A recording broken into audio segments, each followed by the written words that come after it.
С точки зрения потерь фискальных, с точки зрения ВВП, можно прийти к конкретной цифре, что где-то вот на, 15-18% будет сокращаться ВВП, потому что страдает инфраструктура, страдает плодородность земель, урожай портится, да? Люди тратят больше энергии на охлаждение, больше энергии на отопление. Только богатые страны одни сами не справятся. А развивающиеся страны всегда имеют другие экономические приоритеты, у них социальные вопросы, у них, голод, у них инфраструктура, им не до изменения климата, тем более, если учитывать, что исторически они ответственность за это изменение климата не несут. Если бизнес готов сделать зеленый переход к зеленому бизнесу, к зеленой практике, к зеленой экономике, сейчас существует максимальное количество средств поддержки и помощи, которыми они могут воспользоваться.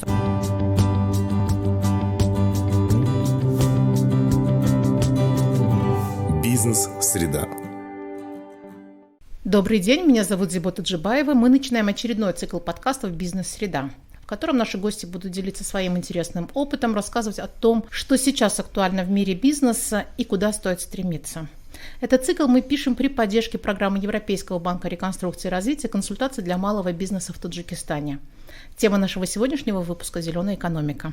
По мере того, как мир борется с проблемами изменения климата, концепция зеленой экономики привлекает все больше внимания как потенциальный путь к устойчивому будущему. В гостях у нас Астхине Пасаян, международный эксперт в области энергоэффективности и экономики окружающей среды, советник финансирования и политики в области устойчивой энергетики, а также менеджер проектов в странах Центральной и Восточной Европы и СНГ с 20-летним стажем. Здравствуйте, Астхине. Здравствуйте, спасибо за приглашение. Сейчас так много говорят об изменении климата, но хотелось бы, чтобы вы просто простым, доступным языком рассказали, какое вероятное воздействие может оказать на Таджикистан изменение климата.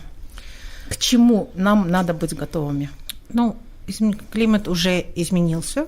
Надо упомянуть, что уже на 1,1 градус среднегодовая температура поднялась, включая в Таджикистане. И дальше будет так более усиленными темпами подниматься. И из-за этого до конца вот этого века надо ожидать где-то от 1,5 до 6 градусов потепления среднегодовой температуры в Таджикистане. Что это значит для Таджикистана? Это прежде всего это страна, которая она очень уязвима от изменения климата, потому что большинство электроэнергии, которая вырабатывается, это вечные ледники, которые тают, и из-за этого работает ГЭС. Ледники будут таять, интенсивно будут таять, и в конкретный момент их может вообще не стать. Конкретно когда, сейчас трудно сказать, потому что нет точных исследований и прогнозов по изменению осадков по Таджикистану, очень неопределенная ситуация. Но по температуре, так как регион весь, понятно, куда он идет, среднегодовая температура будет подниматься, будут подниматься пики. То есть, если в году бывают очень жаркие периоды, допустим, какая самая страшная жара, не знаю, 30 с чем-то или 40 градусов? Я думаю, что в прошлом году было 50 уже у нас летом. Я об этом. То есть, исторический пик где-то 30 с чем-то и до 40. Теперь вот этот пик будет подниматься на 10, вплоть до 16 градусов. Мы всегда говорим от и до, потому что есть прогнозы, сценарии, есть очень пессимистические сценарии, по которым где-то на 8,5 градусов планета потеплеет, и более консервативный на 2,6 градуса. Да? И вот в этом разбросе мы всегда говорим о каком-то разбросе, да, прогнозов, что пиковая теплая температура будет где-то на 10-16 градусов выше. А это значит тепловые волны. То есть несколько дней может стоять долгая жара, не будет осадков, соответственно. Может быть засуха. Таджикистан вообще не так всегда боялся засухи, потому что сколько бы ни было жары и недостатка осадков, всегда вот из ледников вода хоть какая-то была для орошения. И исторически считалось, что вероятность засухи 3% годовая, что на 3% вероятность, что будет засуха. Эта цифра поднимется до 25%. То есть где-то на каждый 4-й год может оказаться, если грубо, да, заслушливым. Опасная цифра потопы тоже. Потому что когда бывает изменение климата, обычно обыватели называют глобальным потеплением. Но изменение климата зачастую может значить холодную зиму, более жестокую зиму и более жаркое лето, да, потому что экстремальные климаты, они интенсифицируются, и в результате могут происходить потом потопы. Да, они могут, то есть сель, да, может смыть приграничные к рекам и водоемам участки, даже населенные пункты. И каждый год в Таджикистане страдает где-то, есть цифра, от потопов страдает где-то 280 тысяч человек. Да?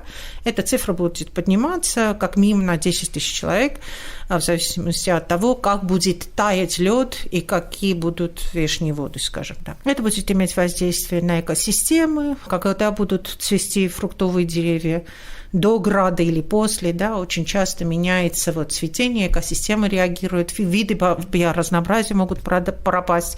Но если жесткими цифрами с точки зрения бизнеса и экономики, у нас есть достаточно точные предсказания, что прогнозы, да, что эти температуры, эти экстремальные климатические события, да, там, не знаю, засуха, очень сильные ветра или потопы, они будут напрямую действовать на инфраструктуру. Допустим, станции, трубопроводы, электрические провода. Мы будем терять каждый год элементы экономики, которые стоят денег. И с точки зрения потерь фискальных, с точки зрения ВВП, можно прийти к конкретной цифре, что где-то на 15-18% будет сокращаться ВВП, потому что страдает инфраструктура, страдает плодородность земель, урожай портится, да? Люди тратят больше энергии на охлаждение, больше энергии на отопление, да? Такие дополнительные затраты для того, чтобы как-то адаптироваться и управлять изменениями климата и его последствиями, имеют достаточно выраженное финансовое отражение в процентах ВВП. Я думаю, что мы в этом году на себе почувствовали, что такое очень холодная зима. Да. Она была экстремально холодной для Таджикистана. И прошлый год показал, насколько может быть жарким лето. Для нас вообще, которые привыкли, в принципе, к теплу, это было очень невыносимо. Что можно сделать сейчас? Как-то можем мы влиять на ситуацию? Однозначно, одна страна сама остановить изменение климата уже не сможет. Во-первых, мы занимаемся изменением климата уже, планета занимается 31 год, 92 года, когда появилась рамочная конвенция ООН по изменению климата. Я лично с 97 года этим занимаюсь. И первые годы мы говорили о том, что надо смягчать изменение климата. Мы знаем, что его остановить мы не сможем слишком поздно, потому что каждая молекула парникового газа, которую мы выбрасываем в атмосферу, сжигая ископаемое топливо, там остается от 100 до 700 лет. То есть там оно накапливается, мы резко ничего поменять не можем. То есть мы можем попытаться смягчить изменение климата, чтобы наши экосистемы успели к нему адаптироваться. Потому что если резкие перемены будут, просто все, что в природе растет, не сможет эволюционировать и привыкнуть к новому температурному режиму, влаге, наличию воды и так далее.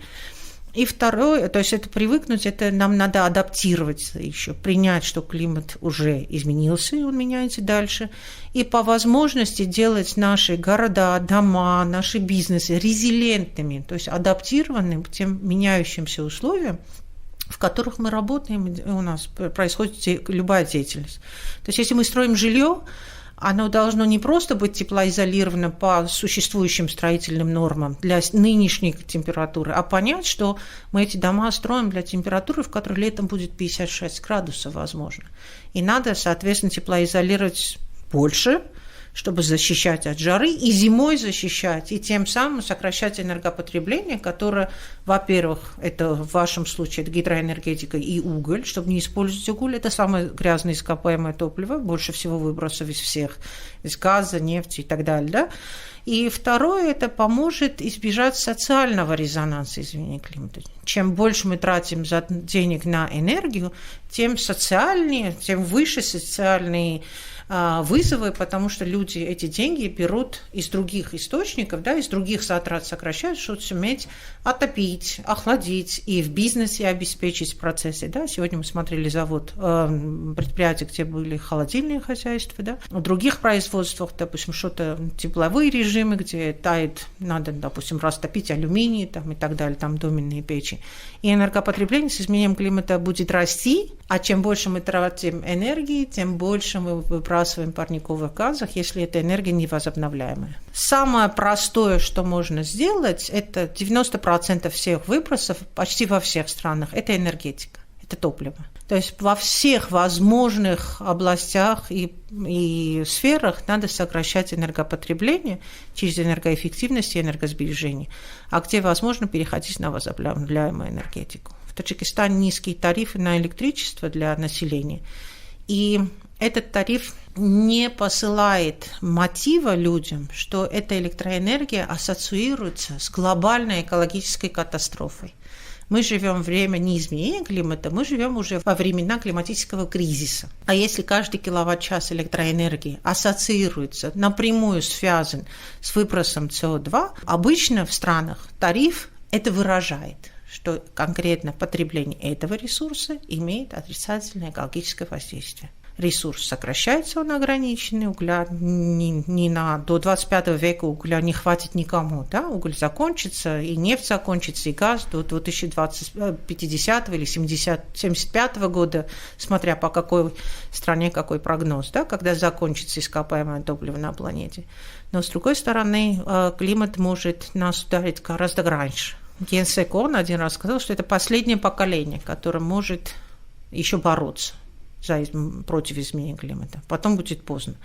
То есть сейчас нам надо теплоизолировать дома, нам надо повышать энергоэффективность использования энергии на производственных, промышленных предприятиях, на транспорте, переходить на чистые, относительно чище виды топлива, по возможности возобновляемые источники энергии. Это наше самое главное, что мы сейчас можем делать. Вы упомянули рамочную конвенцию ООН об изменении климата.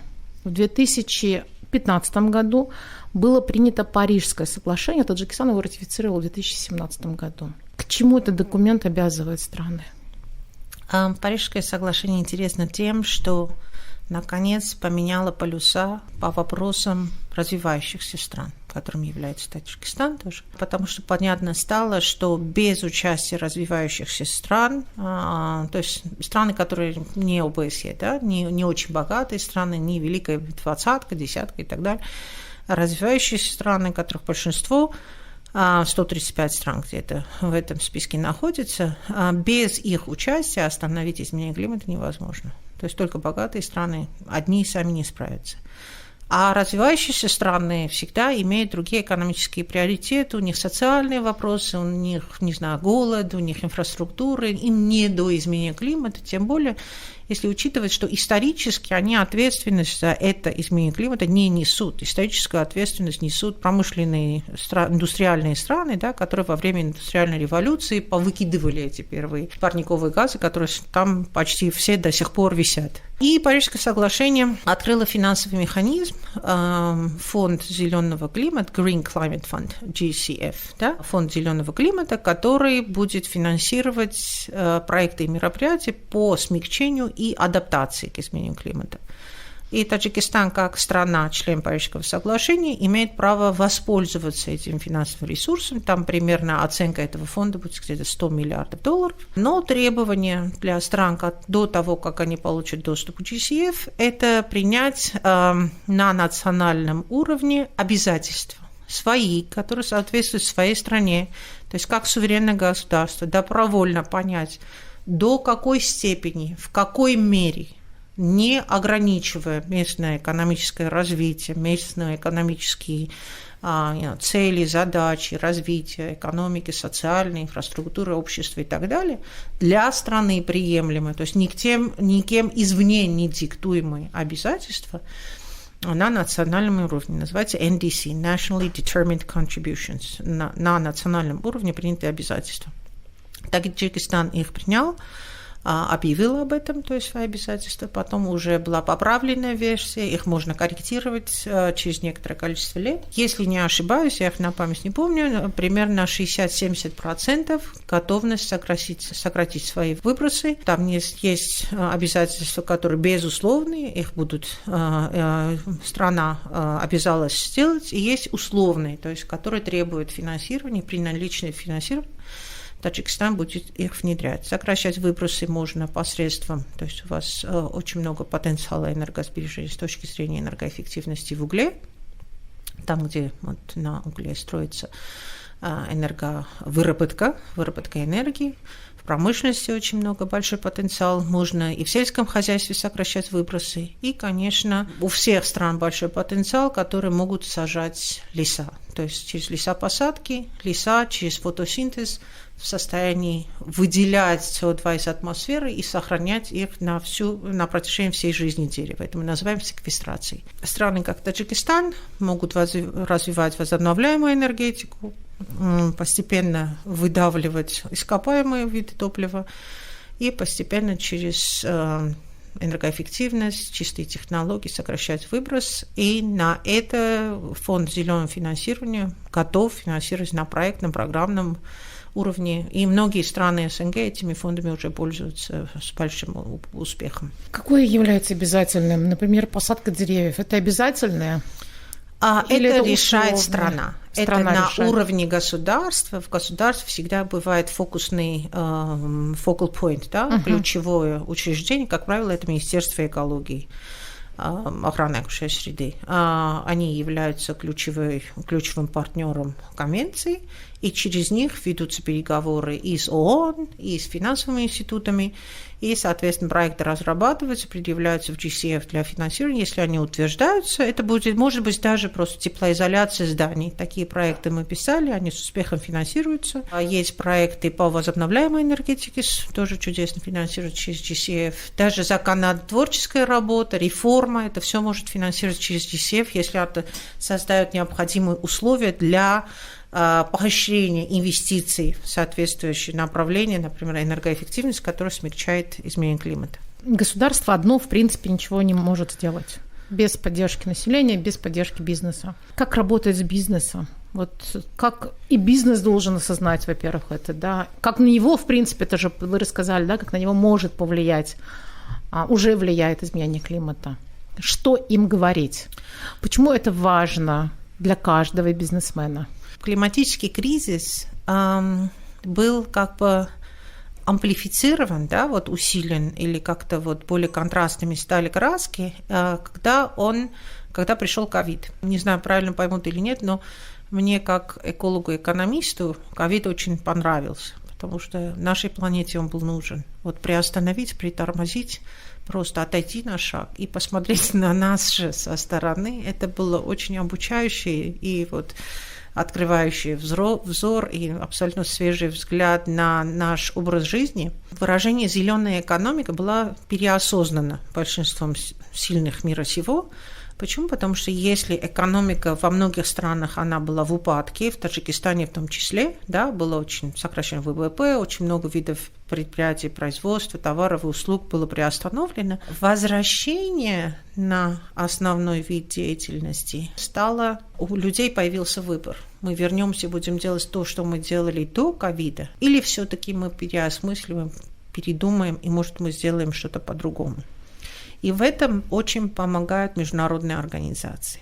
Заново было выпущено вот этот слоган зеленой экономики с новой силой. У всех на устах было одно выражение вернуться по-другому, сделать новый нормой, сделай новый new normal, да? Новый вид практики, деятельности, жизнедеятельности, производства и бизнеса. И потекли деньги. Почему? Потому что все эти государства, международные организации, которые помогали экономике восстанавливаться, да, это recovery and resilience, восстановление и резилиентность, у всех денег, у всех финансовых потоков и средств помощи были зеленые бирки. То есть, если у вас, допустим, есть гостиница, она закрылась, вы хотите вернуться и восстановить ее с помощью вот этих денег, да, вам придется эту гостиницу озеленить. Надо будет, чтобы эта гостиница хоть какие-то инвестиции сделала в энергоэффективность, возобновляемую энергетику, в чистое производство, управление отходами, да, циркулярную экономику, убрать там все эти негативные практики, которые имеют отрицательное воздействие на окружающую среду, включая климат. Не только климат, но там, конечно, есть отходы, водные ресурсы, биоразнообразие.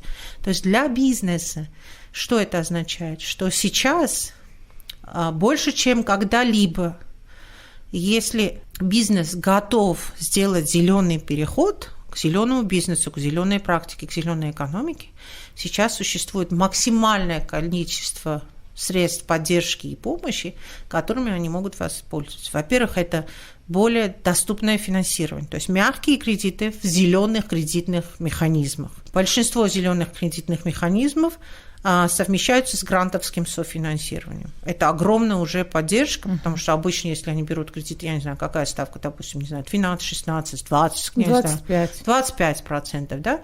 Зеленые кредиты, они на 10-15%, как правило, бывают дешевле. Зачастую они совмещаются с грантовским финансированием. Если мероприятие, которое вы предлагаете, оно отличается от нормы рынка. Ну, пример приведу. Если просто завод покупает котел или там гостиница покупает котел для отопления, это простой кредит. Надо на него в банке брать кредит. Но если он берет кредит конвекционный, с повышенной эффективностью, с использованием тепла от выхлопных газов, если он еще думает, что поставить солнечную водонагревательную систему, вода будет преднагреваться и потом заходить в котел, эта система уже интересует международные организации, потому что она не просто будет отапливать здания, она одновременно будет бороться с изменением климата. Это зеленые инвестиции. К зеленым инвестициям, кроме денег, то есть финансирование, гранты, мягкие кредиты, еще добавляются консультации.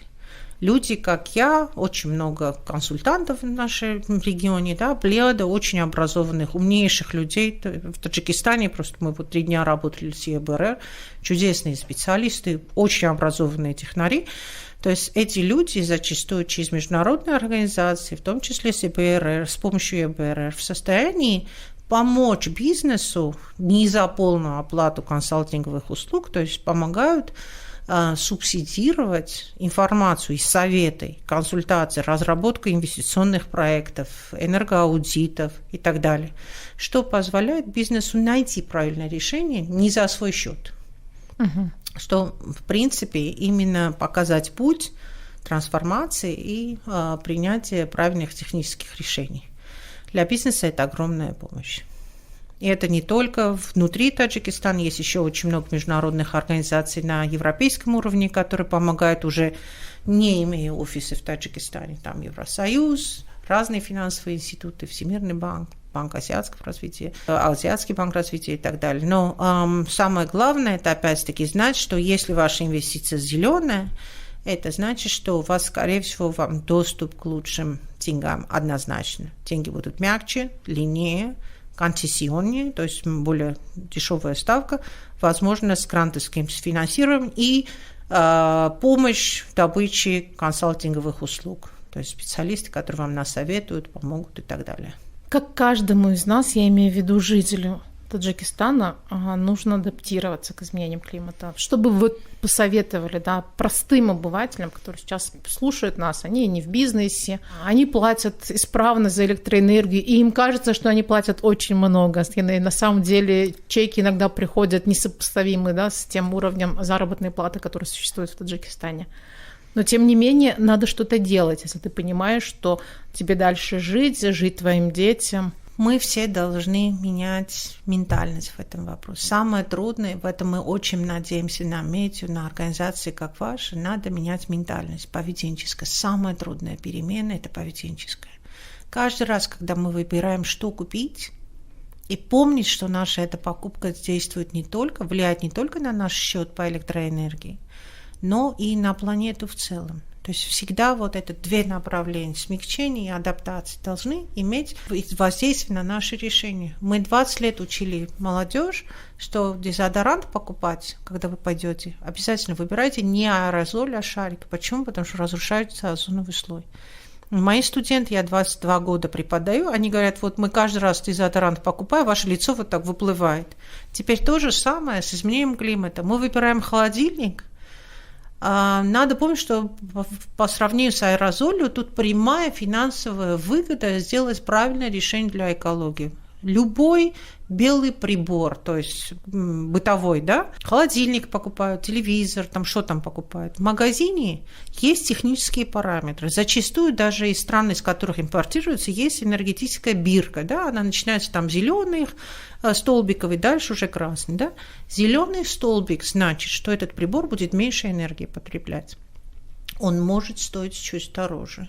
Но за счет того, что он будет меньше энергии потреблять за свой жизненный цикл, сколько вы его будете использовать, 5, 10, иногда 15 лет, он вам сэкономит на энергии. И одновременно он будет иметь меньше выбросов парниковых газов, на изменение климата воздействие будет меньше, чем тот, который не класса А класса Б. То есть простые бытовые решения, которые принимаются при покупке энергопотребляющих товаров. То же самое, делаете ремонт, всем нравится менять окна. Окна – это всего лишь 10% ваших энергопотерь. Стены по своей площади гораздо больше. Через стены пропадает 35% наших тепловых потерь. И просто замораться – это не так красиво, как евроокна, но зато это гораздо полезнее. Сделать теплоизоляцию по возможности снаружи, если нет возможности, изнутри.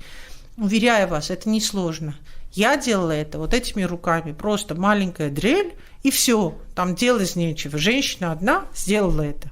Это просто вызов таджикским мужчинам. Сделайте. Среди вас большинство строителей, вы это умеете. Во время ремонта сделать теплоизоляцию, поставить 3-4, в идеале 6 сантиметров экструзионного полистирола и просто его покрыть шпаклевкой. Дом будет на 50% меньше тепла терять, и, соответственно, ваши затраты на тепло будут гораздо меньше. То же самое уже, смотря у кого какой достаток. Что вы покупаете? Автомобиль? Смотрим электромашины, если есть возможность. Надеюсь, постепенно правительство через реформу соответствующие льготы для электромобилей, для энергоэффективных внедрений в инвестиции в возобновляемую энергетику. Желательно, чтобы правительство соответствующие поощряющие реформы проводила. Опыт в этой сфере, огромный опыт, и в регионе есть очень успешные модели, которые можно прямо в репликацию, да, пускать. И, соответственно, элементарные вещи. Опять-таки, помнить, что 1 градус тепла – это 3% газа, если у вас отапливается газом или электричеством. То есть 3%, 1 градус внутридомовой температуры, если вы привыкли 24 градуса держать, потому что, не знаю, вы мерзлячка, допустим, вы сокращаете до 23, у вас на 3% сокращается энергопотребление. И вот эту цифру 1 к 3 просто можно запомнить. И знать, что если вы научите свою семью, своих детей, что днем 22 нормально, ночью 18-20 правильнее и лучше для здоровья. Будет лучше иммунитет, это доказано медицински, потому что чем суше у нас внутри носа, да, тем меньше у нас иммунитета к вирусным заболеваниям. От 18 до 22 идеальная температура внутри дома, вне зависимости от того, к чему мы привыкли. То же самое кондиционер. Бывает, что доводит офисы, банки иногда до 21 градуса летом. Зачем? На улице 30 с чем-то, внутри 26 достаточно. Перепад температуры вреден для нашего здоровья. Наш организм не понимает, какое время года. И вот в 1 градусе температуры терморегуляции можно добиться огромного энергосбережения. Ведь это можно же и мультики снимать для детей. На простых советах даже аэрозоль или стик, да, брать.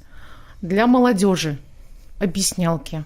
Это прям нужно, необходимо сейчас. Мой любимый совет, ребят, студенты преподают, давайте честно, поднимаем руку. Кто, когда зубы чистит утром, любуется в себя в зеркало и забывает закрыть воду, пока щеткой зубы чистит. Так, большинство всего сникают. Я говорю, простая задача, следующее домашнее задание. Ставим какой-то сосуд, таз, неважно, и замеряем, сколько воды уходит, пока вы любуетесь.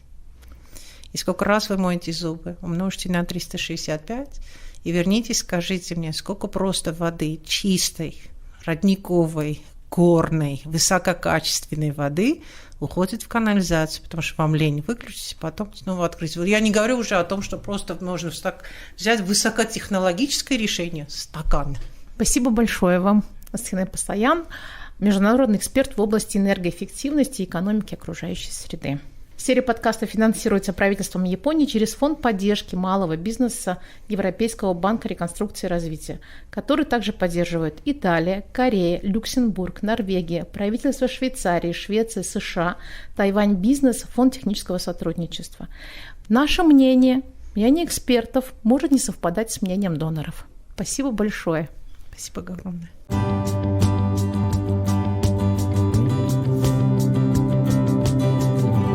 Бизнес-среда.